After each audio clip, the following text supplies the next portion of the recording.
তোফাজ্জল হোসেন ভৈরবীর ওয়াজটা আপনারাও হয়তো শুনছেন, যে একজন ইহুদি আয়েশা বলল, হে মুহাম্মদ সাল্লাল্লাহু আলাইহি সাল্লাম, আপনি যদি সত্যি সত্যি আল্লাহর নবী হন, ওই গাছটা উড়াল দিয়া আপনার সামনে নিয়ে আসেন। এরকম ঘটনাটা শুনছেন না আপনারা মুরব্বীরা?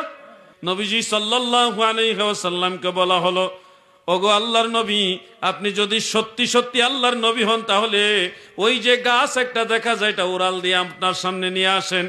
নবীজি বললেন, তুমি ওই গাছের কাছে যাও, যায়া বলো আমি রাসূলুল্লাহ তাকে ডেকেছি। ওই লোক গাছের কাছে গিয়ে আল্লাহর হাবিবের সেই নির্দেশ জানায় দিলেন, গাছ রে,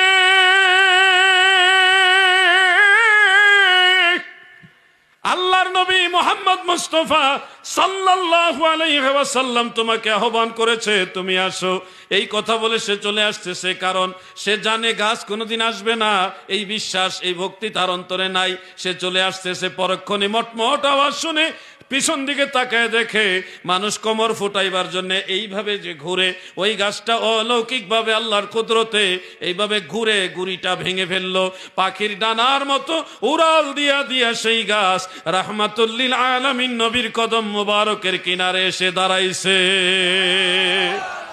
গাছ এসে এবার সালাম দেয়, আসসালাতু ওয়াসসালামু আলাইকা ইয়া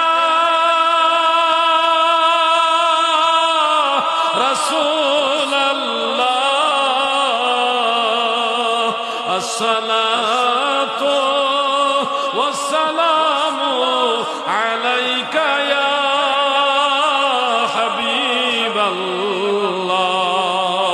গাছে নবীজিরে সালাম দেয়। আমার নবীজি গাছকে প্রশ্ন করে, তুমি বলো আমি কে? গাছকে প্রশ্ন করতেছে, তুমি বলো আমি কে?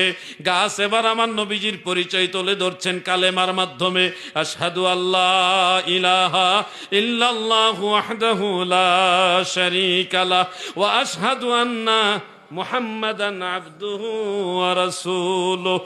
গাছে কালেমা পড়ে গো, আর ওই ইহুদি থর থর করে কাঁপে। জীবনে যা না দেখলাম আজকে তা দেখতেছি।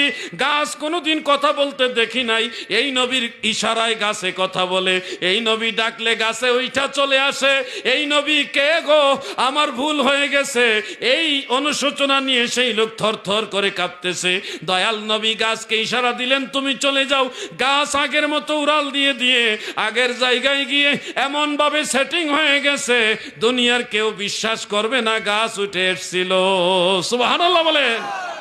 ওই ইহুদি আবার বলে, ইয়া রাসূলুল্লাহ, আমাকে ক্ষমা করে দেন, আমাকে ঈমানের কালেমা পড়ায়া দেন। আসুন আমরাও পড়ি, লা ইলাহা ইল্লাল্লাহু মুহাম্মাদুর রাসূলুল্লাহ সাল্লাল্লাহু আলাইহি ওয়াসাল্লাম।